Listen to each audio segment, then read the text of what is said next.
en realidad yo creo que la música en general se manifiesta muy pronto al, al paciente, podríamos decir, porque yo los primeros recuerdos que tengo son musicales.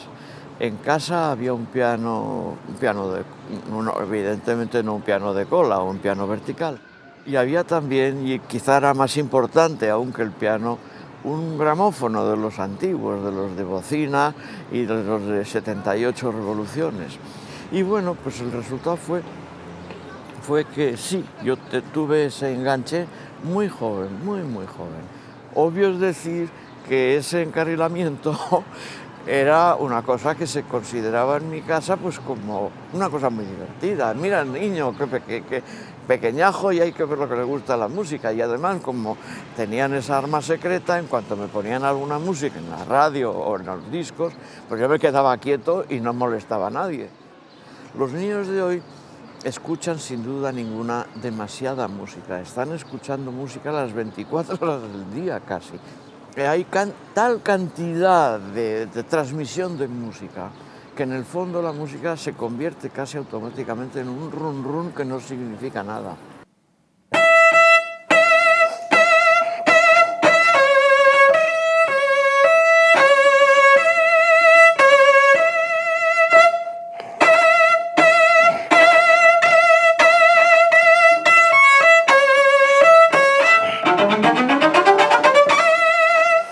Se repiten Claro, las escalas, eso es, obsesivo. o sea, ese mi, que es un aullido realmente, está además subrayado, figúrate qué maldad por mi parte, con esas escalas que van a parar a este mi, justamente.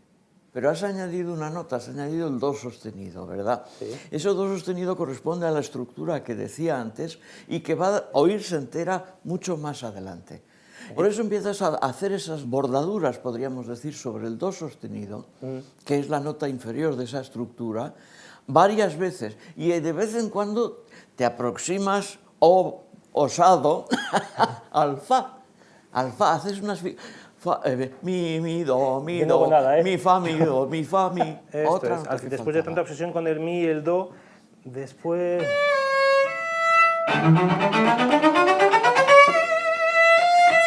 Ahí está el fa. Esto es.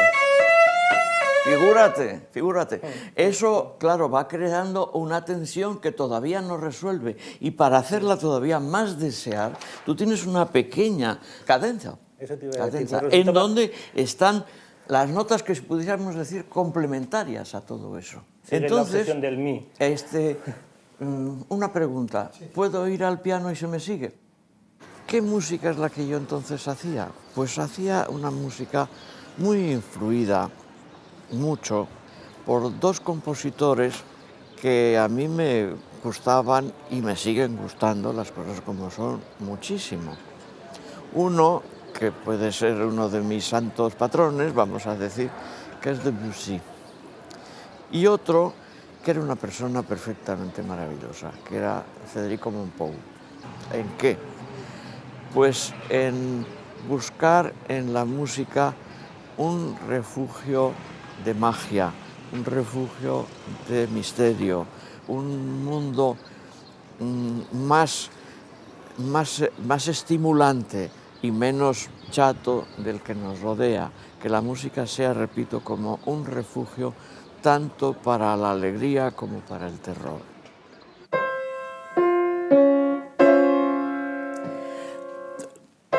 Dos terceras mayores a distancia de quinta.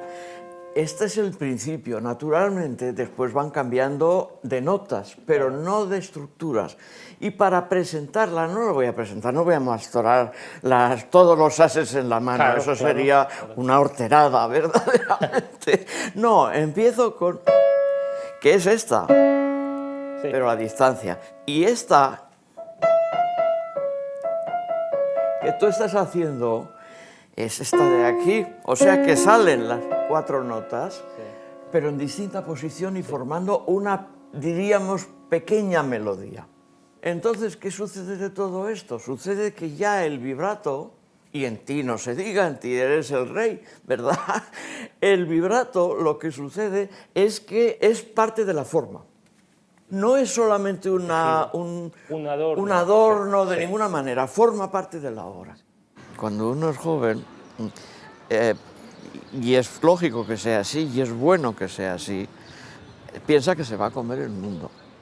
Y que el mundo, la historia del mundo se divide en dos grandes apartados, hasta 1930, que es cuando yo nací, y después. Eso es lo normal. Eso se piensa porque se esfuerce. Es lo contrario. Se piensa porque estás lleno de vida y te vas a comer el mundo y todas las chicas te van a querer arrabiar y tendrás dificultades para atender a todas, ¿verdad? La vitalidad que tengo ahora es la vitalidad que me da mi obra, que te está empujando. Luego la cosa, como ves, se serena mucho y viene una parte lírica que, como tú has dicho hace un momento, tiene la misma estructura, pero resulta que suena de otra manera completamente distinta. Me parece que es la elegía, eso es. Sí. Este momento estás trabajando también con la misma interválica y sin embargo es otra...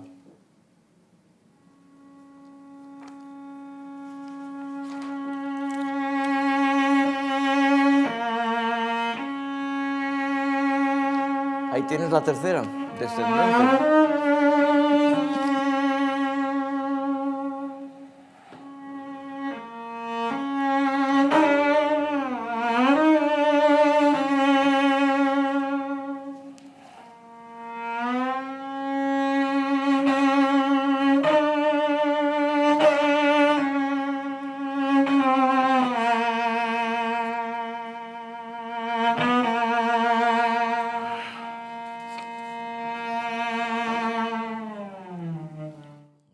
Para ser sincero, en mis primeros años como compositor, esto es, pues los años 50, principios de los 60, yo a Bilbao vine muy poco, y no por falta de ganas, sino porque no tenía nada que hacer allí, porque, bueno, no había oportunidades de que yo pudiese funcionar como compositor aquí.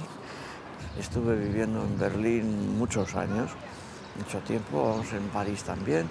Encontré mis primeros editores allí y bueno, pues estaba muy vinculado. Pero eso pues no quiere decir más que lo que estoy diciendo. Simplemente que se me ofrecía posibilidades de vivir en ciertos sitios y que me marchaba a ellos.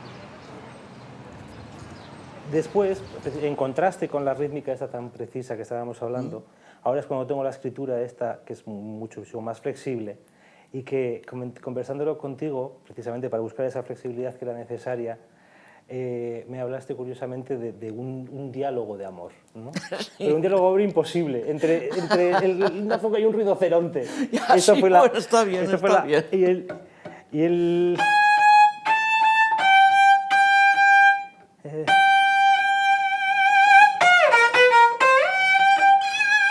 a ver si aquí.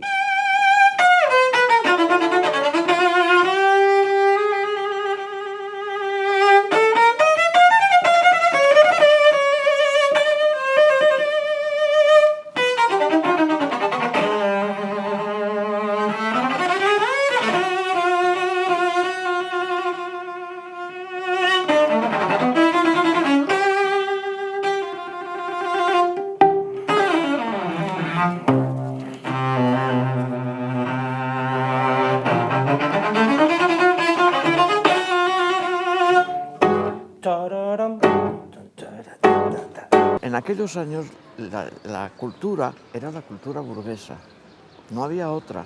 Sí había otra, y esa estaba muy floreciente, la cultura popular. Y no me estoy refiriendo a la cultura popular hecha por una panda de señores para venderlas a un determinado pueblo, que no era casi nunca el pueblo del campo, sino el pueblo de la ciudad. ¿Verdad? Perdón, estoy haciendo sociología barata, ¿verdad? Pero el pueblo que vivía en el campo tenía su música y tenía su poesía. Eso desaparece con las guerras, naturalmente desaparece con las emigraciones. No se pueden cantar jotas en Düsseldorf en el año 1950, pero allí estaban los maños, ¿verdad? Y así sucesivamente. ¿De dónde sale Valle Inclán? Vamos, naturalmente que sale de muchas cosas, pero una de ellas, sin duda, es Galicia. Eso se ha perdido completamente. Está sustituido por la música de consumo, nada más.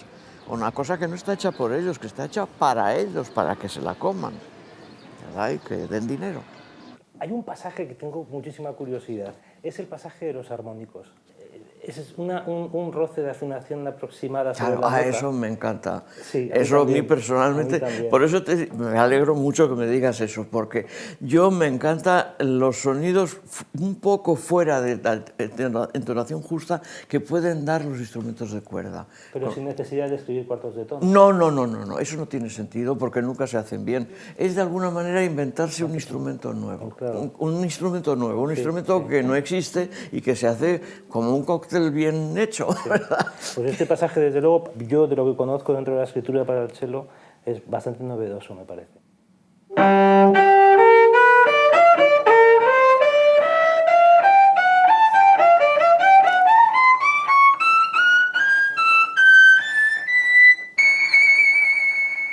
Sí.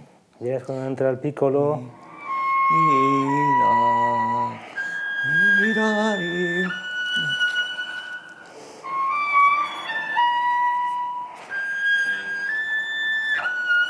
Eso es. Lo natural. Y abajo está el brontosaurio hablando de sus cosas, ¿verdad? Sí. Etcétera, ¿no? Sí. Eso sí, eso es un pasaje muy... yo creo que muy...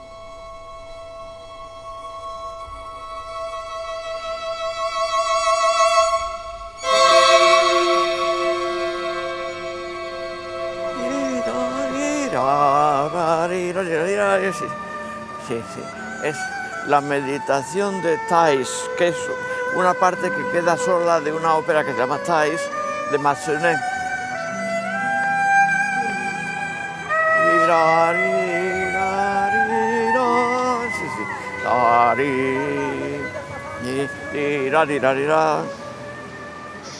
Una melodía, ¿verdad? Puede tener muchos acompañamientos. O sea, una nota, estamos a suponer que estemos en do mayor, ¿verdad? Hoy es el do es la tónica. Entonces, ¿la subrayas o no la subrayas? La subrayas como tónica, entonces es la más importante de lo que está pasando. Pero la puedes subrayar como subrayar como una subdominante. Y entonces eso tienes que resolverlo ahí en algún sitio. Una misma nota puede ser estática, puede ser dinámica, puede ser detener el discurso musical, llevarlo hacia dónde. Todo eso es lo que te puede dar la armonía, ¿verdad? En una armonización corriente, como suele ser la música de consumo, tú oyes una melodía y está pi, pa, y no sale de ahí. Eso cae en manos de un señor que tenga un poquito de imaginación y puede darle cierta vida. Eso los franceses, sobre todo del siglo XIX, hay que quitarse el sombrero, lo hacen todos, incluso los mediocres, como puede ser Massenet.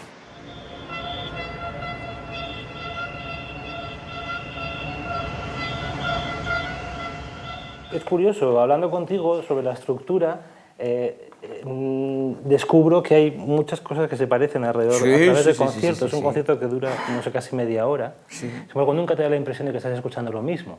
Es verdad. Siempre parece, incluso como intérprete, tardas en descubrir cuál es el entramado, ¿no? Sí. Y es muy interesante. Y es esto, ¿sabes? La famosa anécdota preciosa que no insisto, bueno, a lo mejor la conoces ya, de Debussy con Paul Dukas, que estaban oyendo en un concierto cualquier sinfonía romántica alemana, podía ser de Brahms o podía ser de quien sea.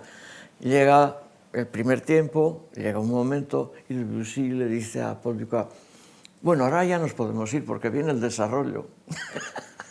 O sea, lo que quería era inventar siempre, claro. Era inventar, que la cosa fuese siempre fresca, no coger una cosa, darle la vuelta, etcétera. No, lo que quiere es música recién salida del horno, por así decirlo. Cuando yo escribo, si no hay una dosis de experimentación, puedo aburrirme. Quiero decir, yo quiero que en la obra misma, cuando uno la está pensando y la está escribiendo de la manera más fiel que él escucha, haya siempre un margen de imprevisto, del imprevisto. En una obra que cuando la oyes es exactamente lo que tú habías tenido en la cabeza, no me interesa, porque yo pienso que en lo que tienes en la cabeza no es nunca exactamente lo que escribes. Pienso que cuando yo oigo una obra, mi obra por primera vez, tiene de alguna forma que tener una dosis importante de imprevisión, una dosis de sorpresa.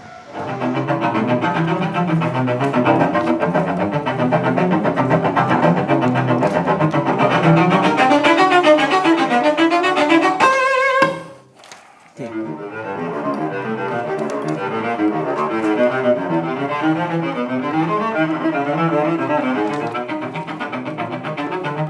Yo siempre pienso que el intérprete es una parte inseparable de la obra y que incluso el compositor, si el intérprete es un gran intérprete, se enriquece con lo que el intérprete añade. El intérprete da una dimensión que el compositor ha podido intuir, ¿verdad?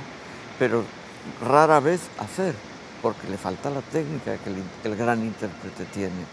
Entonces, él puede aprender muchísimas cosas que el intérprete ha solucionado un determinado pasaje de una forma que el compositor a lo mejor no ha tenido en cuenta o no ha podido apreciar. No todo el mundo es tan puntilloso con todo lo que quiere decir. Y tú eres otro de ellos, que escribes absolutamente todo, das mucha libertad al intérprete y te gusta sorprenderte con la aportación que puede hacer el intérprete, pero lo interesante es que está todo escrito realmente. Hombre, sí, todo claro. Lo que quieres. Sí, evidentemente sí, pero dejo siempre un resquicio a la comodidad. Yo, por ejemplo, estoy perfectamente de acuerdo con un intérprete, como fue tu caso, si no recuerdo mal, que encuentra para hacer armónicos otra posición de la que yo había escrito. El resultado es distinto. Perdón, es el mismo. Es el mismo, pero la forma de hacerlo no. Eso a mí me parece de perlas, porque siempre pienso que el intérprete sabe más de su instrumento que yo. Bueno, eso está bastante claro. Hoy en día hay cantidad de gente que no sabe nada de música, que hace música, ¿verdad? Pero nada, que además que piensa que no hace falta saber esas cosas de los músicos tradicionales, ¿verdad? Que no hace falta para hacer música. Tiene un programa que la hace, ¿verdad? Y tiene unos sonidos complejísimos que ha hecho un técnico, naturalmente. El resultado de eso es evidente, todo suena igual. ¿Cómo no va a sonar igual? Porque lo han hecho los mismos técnicos. Hay una música Yamaha, podríamos decir, hay una música dependiendo de la casa japonesa que lo haga. En su momento me dijiste, yo ya estoy de vuelta. Esto es el resultado de volver a casa. Claro, es verdad. De ir muy lejos, buscar muchas cosas, volver y llevarme... Claro, y hacer verdaderamente una respuesta a lo que yo quiero hacer. Alguien dijo que a una pregunta un poco absurda, ¿por qué haces esta música?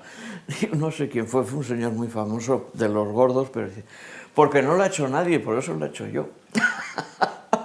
Y es una respuesta muy inteligente, dice, yo hago la música que no ha escrito nadie, porque si la ha escrito ya, ¿para qué voy? Si la han escrito ya, ¿para qué voy a hacerla? La música puede ser muchísimas cosas, que no es solamente una tradición, y que evoluciona y que esa misma tradición tampoco es una, es multiplísima. Tú no puedes comparar la polifonía del siglo XIII con la música del impresionismo francés, vamos, no tiene nada que ver, ¿verdad? Pues dentro de esa tradición hay muchas músicas, pues dentro de otras tradiciones pasa lo mismo. O sea que cada tradición también se multiplica y al final resulta que es ilimitada la cantidad de posibilidades que la música puede ser. Y bueno, pues yo dentro de esa especie de coro de 1.000.000 de voces, yo tímidamente puedo ser la 1.000.001, dicho de una manera menos poética y quizá menos pretenciosa, diría que la música es un estímulo a la libertad creativa. Sí, un poco antes. Y ahora...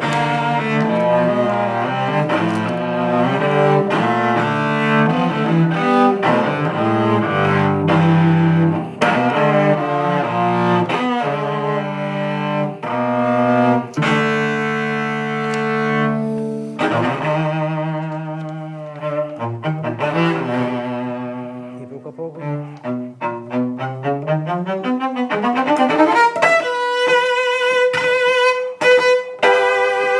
Y ya estamos en el... Sí, estamos otra vez. Movimiento siguiente.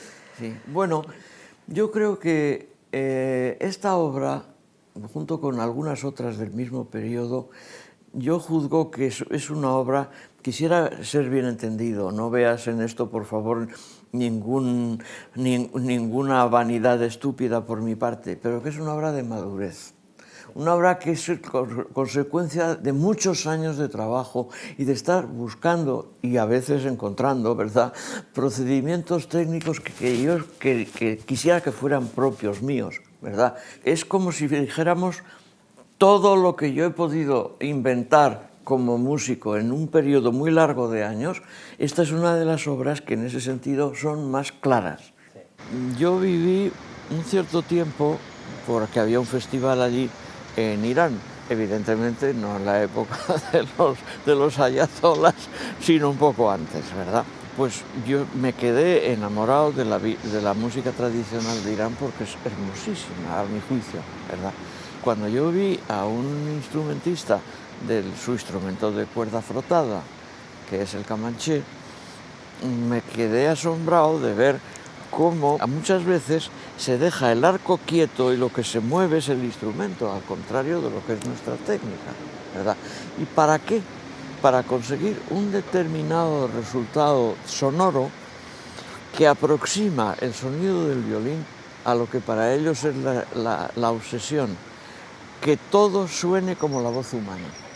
Volvemos a lo mismo, volvemos a la célula de tercera, claro. Pero sin embargo a mí cada vez que toco cada pasaje me sugiere algo diferente, y es el mismo material, y curiosamente me sugiere algo y una forma de interpretar diferente. Es obvio que tú también lo explicas muy claro lo que quieres debajo de ello, ¿no? Y aquí el parlando expresivo a mí me deja muy claro lo que tengo que hacer, más que suficiente. Sí. Y luego la escritura libre de cada compás va variando la rítmica. Forte posible expresivo, sí, al niente. Sí.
Está escrito parlando y está escrito luego molto tenero.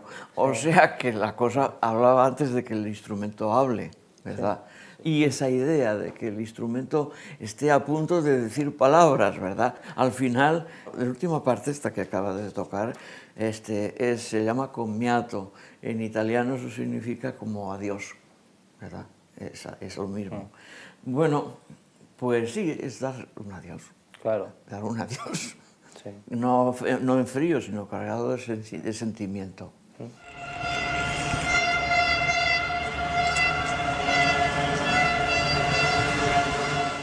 He nacido aquí detrás y pasado 200 millones de veces delante. Pero para mí el Arriaga es un sitio donde venían mis padres, naturalmente.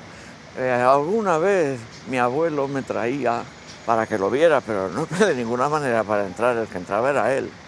O sea que yo sí tengo la esperanza, porque yo tengo bastantes años y espero que el día que me muera se haga una monográfica de algo mío en el Teatro Arriaga, me parecería bastante justo.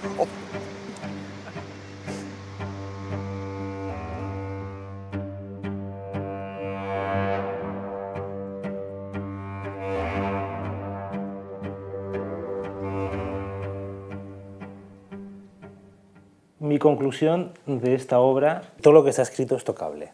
Todo lo que está escrito se puede tocar, no es que se pueda tocar, es que es violonchelísticamente hablando correcto además, ¿no? Eso es una gran virtud, es una gran ventaja, insisto, es de muchísima dificultad el instrumento, el concierto, pero sin embargo instrumentalmente va todo a su sitio y eso es una gran ventaja. Todo es, ¿cómo te diría? Bueno, él lo ha dicho, ¿no? Todo lo que quiere plasmar en la obra es expresión musical, es adjetivación, intensidad, y todo eso está escrito.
Y ha sido verdaderamente muy bonito esto, lo mismo digo. Gracias. Lo mismo digo, cuidado.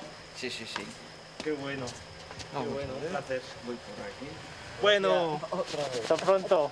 Hasta pronto. Hasta pronto y de verdad, ya hablaremos. Pues ya hablaremos. Gracias. A vosotros por venir hasta aquí. Bueno, un placer, un gusto.